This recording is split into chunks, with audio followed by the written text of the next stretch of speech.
ಶಿವಮೊಗ್ಗ ಲೋಕಸಭಾ ಕ್ಷೇತ್ರದಲ್ಲಿ ಒಟ್ಟು ಮತದಾರರ ಸಂಖ್ಯೆ ಎಷ್ಟಿದೆ, ಜಾತಿವಾರು ಲೆಕ್ಕಾಚಾರದಲ್ಲಿ ಏನಿದೆ, ಜೊತೆಗೆ ಬಿಜೆಪಿಗೆ ಪ್ಲಸ್ ಏನು, ಕಾಂಗ್ರೆಸ್ಗೆ ಪ್ಲಸ್ ಏನು, ಬಿಜೆಪಿಗೆ ಮೈನಸ್ ಏನು, ಕಾಂಗ್ರೆಸ್ಗೆ ಮೈನಸ್ ಏನು, ಅದರ ಜೊತೆಗೆ ಪಕ್ಷೇತರ ಅಭ್ಯರ್ಥಿ ಆಗಿರುವಂಥ KS ಈಶ್ವರಪ್ಪ ಅವರ ವಿಚಾರಕ್ಕೆ ಸಂಬಂಧಪಟ್ಟಂತೆ ಪ್ಲಸ್ ಮೈನಸ್ ಎಲ್ಲ ವಿಚಾರವನ್ನ ನೋಡಿದ್ವಿ.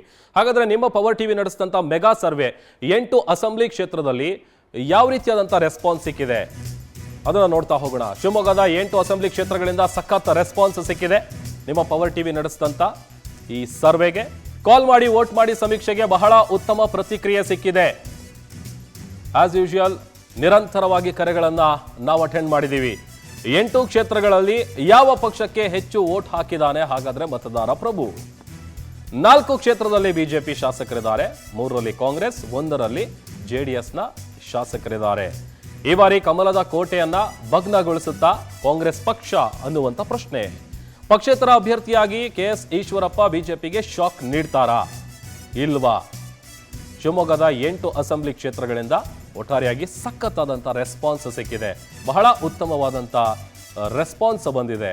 ಸೊ ಈ 8 ಕ್ಷೇತ್ರಗಳಲ್ಲಿ ಆಲ್ರೆಡಿ ಈಗ ನಾವು ಹೇಳಿದಂತೆ 4 ಬಿಜೆಪಿ ಶಾಸಕರಿದ್ದಾರೆ, 3 ಕಾಂಗ್ರೆಸ್ ಶಾಸಕರಿದ್ದಾರೆ, 1ರಲ್ಲಿ JDSನ ಶಾಸಕರಿದ್ದಾರೆ. ಒಂದು ರೀತಿಯಾಗಿ ಇದು ಬಿಜೆಪಿಯ ಭದ್ರಕೋಟೆ.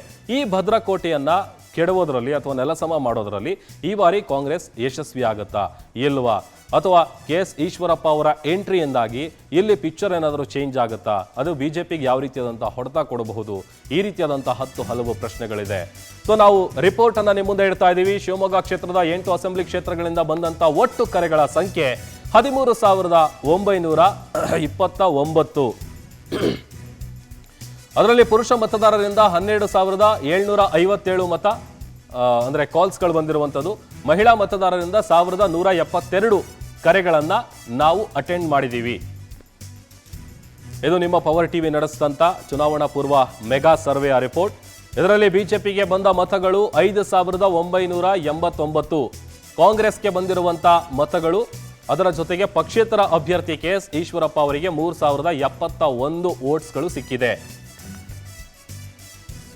ಸೊ ಒಟ್ಟು 13,929 ಕಾಲ್ಸ್ಗಳನ್ನು ನಾವು ಅಟೆಂಡ್ ಮಾಡಿದ್ದೀವಿ. ಶೇಕಡವಾರು ಬಿಜೆಪಿಗೆ 43, ಕಾಂಗ್ರೆಸ್ ಪಕ್ಷಕ್ಕೆ 35, ಇನ್ನು ಪಕ್ಷೇತರ ಅಭ್ಯರ್ಥಿಯಾಗಿ ಕಣಕ್ಕಿಳಿದಿರುವಂಥ ಈಶ್ವರಪ್ಪ ಅವರಿಗೆ ಶೇಕಡವಾರು ಮತಗಳು 22% ಅಷ್ಟು ಬಂದಿದೆ.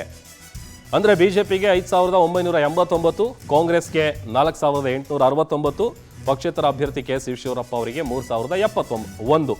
ಸೊ ಇದಿಷ್ಟು ನಿಮ್ಮ ಪವರ್ ಟಿವಿ ನಡೆಸಿದಂಥ ಚುನಾವಣಾ ಪೂರ್ವ ಸಮೀಕ್ಷೆಯಲ್ಲಿ ಮತದಾರರ ಒಲವು ಅಥವಾ ಮತದಾರರು ಯಾರಿಗೆ ಸಪೋರ್ಟ್ ಮಾಡ್ತಾರೆ, ಈ ಬಾರಿ ಅವರ ಒಲವು ಯಾವ ಪಕ್ಷದ ಪರವಾಗಿದೆ ಅನ್ನುವಂಥ ಕ್ಲಿಯರ್ ಪಿಕ್ಚರ್ ಅನ್ನ ನಾವು ನಿಮ್ಮ ಮುಂದೆ ಇಡ್ತಾ ಇದ್ದೀವಿ.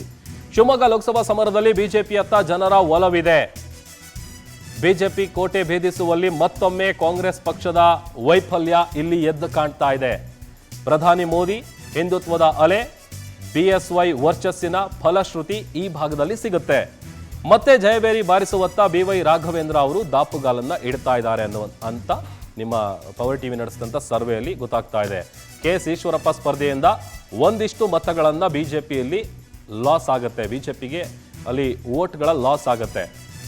ಇದು ಪವರ್ ಟಿವಿಯ ಮೂಲಕ ಶಿವಮೊಗ್ಗ ಜನತೆ ಕೊಟ್ಟಿರುವಂತ ಸ್ಪಷ್ಟ ಸಂದೇಶ.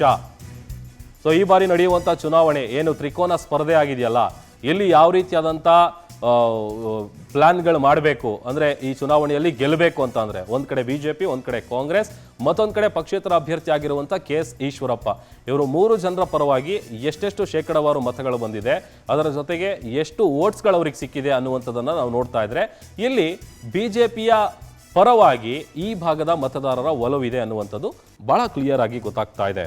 ಇದು ಪವರ್ ಟಿವಿ ಮೂಲಕ ಶಿವಮೊಗ್ಗ ಜನತೆ ಒಂದು ಸ್ಪಷ್ಟವಾದಂಥ ಸಂದೇಶವನ್ನ ಕೊಟ್ಟಿದ್ದಾರೆ. ಯಾಕಂತಂದ್ರೆ ಮತ್ತೆ ಜಯಬೇರಿಯನ್ನ ಬಾರಿಸುವತ್ತ BY ರಾಘವೇಂದ್ರ ಅವರು ತಮ್ಮ ದಾಪುಗಾಲನ್ನ ಇಡ್ತಾ ಇದ್ದಾರೆ. ಅದರ ಜೊತೆಗೆ ಪ್ರಧಾನಿ ಮೋದಿ ಅವರ ಅಲೆ, ಹಿಂದುತ್ವದ ಅಲೆ, BSY ವರ್ಚಸ್ಸಿನ ಫಲಶ್ರುತಿ ಇದೆಲ್ಲವೂ ಕೂಡ ಈ ಭಾಗದಲ್ಲಿ ಈಗಲೇ ಚುನಾವಣೆ ನಡೆದರೂ ಕೂಡ ಇಲ್ಲಿ ಬಿಜೆಪಿ ಗೆಲುವನ್ನ ಸಾಧಿಸುತ್ತೆ ಅಂತೇಳಿ ಸರ್ವೆ ರಿಪೋರ್ಟ್ ಹೇಳ್ತಾ ಇದೆ. ಹಾಗಾದರೆ ಬಾರ್ ಗ್ರಾಫಿಕ್ಸ್ ಡೀಟೇಲ್ಸ್ ಅಲ್ಲಿ ನಾವು ನೋಡೋದಾದರೆ ಯಾವ್ಯಾವ ಪಕ್ಷಕ್ಕೆ ಎಷ್ಟು ಶೇಕಡವಾರು ಮತಗಳು ಬಂದಿದೆ ಅಂದರೆ ಬಿಜೆಪಿ JDSನಿಂದ ಕಣಕ್ಕಿಳಿದಿರುವಂಥ BY ರಾಘವೇಂದ್ರ ಅವರಿಗೆ 43%, ಕಾಂಗ್ರೆಸ್ನಿಂದ ಗೀತಾ ಶಿವರಾಜ್ ಕುಮಾರ್ ಅವರಿಗೆ ಸಿಕ್ಕಿರುವಂಥದ್ದು 35%, ಇತರೆ ಅಂದರೆ KS ಈಶ್ವರಪ್ಪ ಬಂಡಾಯ ಅಭ್ಯರ್ಥಿ ಇವರಿಗೆ ಸಿಕ್ಕಿರುವಂಥದ್ದು 22%, 43, 35, 22 ಈ ರೀತಿಯಾದಂಥ ಟ್ರೆಂಡ್ ಶಿವಮೊಗ್ಗ ಸಮೀಕ್ಷೆಯ ಫಲಿತಾಂಶ ಏನಿದೆ ಕ್ಲಿಯರ್ ಕಟ್ ಆಗಿ ನಾವು ಗಮನಿಸ್ತಾ ಇದ್ದೀವಿ. ಎಲ್ಲಿ ಬಿಜೆಪಿಗೆ ಸ್ವಲ್ಪ ಮುನ್ನಡೆ ಇದೆ. ಆಮೇಲೆ ಯಾಕೆ ಅಂತ ಅಂದರೆ ಈ ಬಾರಿ ನಡೆಯುವಂಥ ಚುನಾವಣೆ, ಅದರಲ್ಲೂ ಬಹಳ ಮುಖ್ಯವಾಗಿ ಪ್ರತಿ ಬಾರಿ ಚುನಾವಣೆ ಆದಂಥ ಸಂದರ್ಭದಲ್ಲಿ ಕೆಲವೊಂದು ಕ್ಷೇತ್ರಗಳು ಎಲ್ಲರ ಗಮನ ಸೆಳೆಯುತ್ತೆ. ಬಟ್ ಈ ಕ್ಷೇತ್ರ ಈ ಬಾರಿ ಗಮನ ಸೆಳೆಯೋದಕ್ಕೆ ಪ್ರಮುಖವಾದಂಥ ಕಾರಣ ಅಂತಂದರೆ ಇಲ್ಲಿ ಬಂಡಾಯದ ಬಾವುಟ ಹಾರಿಸಿರುವಂಥ KS ಈಶ್ವರಪ್ಪ ಅವರು. ಯಾಕಂತಂದರೆ ಇಲ್ಲಿ ಒಂದು ಕಡೆ ನಾನು ಹೇಳ್ತಾ ಇದ್ದೆ, ಪ್ರತಿಷ್ಠೆಯ ಪ್ರಶ್ನೆ ಈ ಬಾರಿ ಅಂದರೆ ಈ ಚುನಾವಣೆ ಇದೆಯಲ್ಲ, ಇದು ಒಂದು ರೀತಿಯಾಗಿ ಮೂರು ಪಕ್ಷಗಳಿಗೆ ಅಂದರೆ ಮೂರು ಅಭ್ಯರ್ಥಿಗಳಿಗೆ ಪ್ರತಿಷ್ಠೆಯ ಪ್ರಶ್ನೆ ಆಗಿದೆ. ಒಂದು ಕಡೆ ಗೆಲ್ಲೇಬೇಕು ಅನ್ನುವಂಥ ನಿಟ್ಟಿನಲ್ಲಿ ಕಾಂಗ್ರೆಸ್ ಕೂಡ ದೊಡ್ಡ ಮಟ್ಟದ ತಂತ್ರಗಾರಿಕೆಯನ್ನು ಮಾಡ್ತಾ ಇದೆ. ಬಿಜೆಪಿ ಹೇಗಾದರೂ ಮಾಡಿ ನಾವು ಇಲ್ಲಿ ಕಳೆದ ಬಾರಿ ಗೆದ್ಕೊಂಡು ಬಂದಿರುವಂಥ ಈ ಕ್ಷೇತ್ರವನ್ನು ಯಾವುದೇ ಕಾರಣಕ್ಕೂ ಇಲ್ಲಿ ನಾವು ಸೋಲನ್ನು ಅನುಭವಿಸಬಾರ್ದು ಅನ್ನುವಂಥ ನಿಟ್ಟಿನಲ್ಲಿ ಇಲ್ಲಿ ಪಕ್ಷ ಸಂಘಟನೆ ಮಾಡುವಂಥದ್ದಾಗಿರ್ಬೋದು ಅಥವಾ ವೋಟ್ಗಳನ್ನು ಸೆಳೆಯುವಂಥ ಪ್ರಯತ್ನ ಆಗಿರ್ಬೋದು, ಇದೆಲ್ಲವನ್ನು ಕೂಡ ಮಾಡ್ತಾ ಇದೆ. ಇದರ ಜೊತೆಗೆ KS ಈಶ್ವರಪ್ಪ ಅವರ ಬಂಡಾಯದ ಬಿಸಿ ಬಿಜೆಪಿಗೆ ಎಷ್ಟರ ಮಟ್ಟಿಗೆ ತಟ್ಟುತ್ತೆ ಅನ್ನುವಂಥದ್ದು ಕೂಡ ಬಹುಶಃ ನಾವು ಮುಂದಿನ ದಿನಗಳಲ್ಲಿ ನೋಡ್ತಾ ಹೋಗಬಹುದು.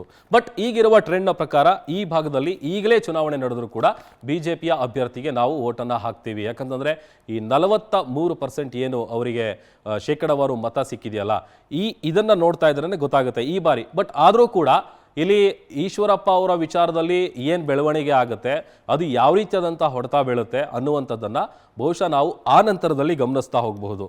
ಒಟ್ಟು ಈ 1999ರಿಂದ ನಾನೇನು ಹೇಳ್ತಾ ಇದ್ದೆ, 7 ಬಾರಿ ಚುನಾವಣೆ ಅಂದರೆ ಅದರಲ್ಲಿ 2 ಉಪಚುನಾವಣೆ ಸೇರಿದಂತೆ ಒಟ್ಟು ಇಲ್ಲಿ 5 ಬಾರಿ ಬಿಜೆಪಿ ಗೆದ್ಕೊಂಡು ಬಂದಿರೋದು. ಹಾಗಾಗಿ ಬಿಜೆಪಿಯ ಭದ್ರಕೋಟೆ ಈ ಬಾರಿ ಸೇಫ್ ಆಗುತ್ತಾ ಇಲ್ವಾ?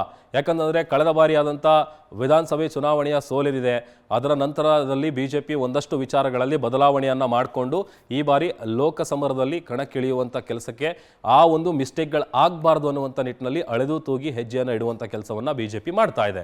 ಇದಿಷ್ಟು ಶಿವಮೊಗ್ಗ ಲೋಕಸಭಾ ಕ್ಷೇತ್ರದ ಸದ್ಯದ ಟ್ರೆಂಡ್. ಆದರೆ ನಾಳೆ ಮೈಸೂರು ಲೋಕಸಭಾ ಕ್ಷೇತ್ರದ ಸಮೀಕ್ಷೆಯನ್ನು ನಿಮ್ಮ ಪವರ್ ಟಿವಿ ನಾಳೆ ನಡೆಸುತ್ತೆ. ಬೆಳಿಗ್ಗೆ 9:30ರಿಂದ ಸಂಜೆ 5:30ರವರೆಗೆ ಇರುತ್ತೆ.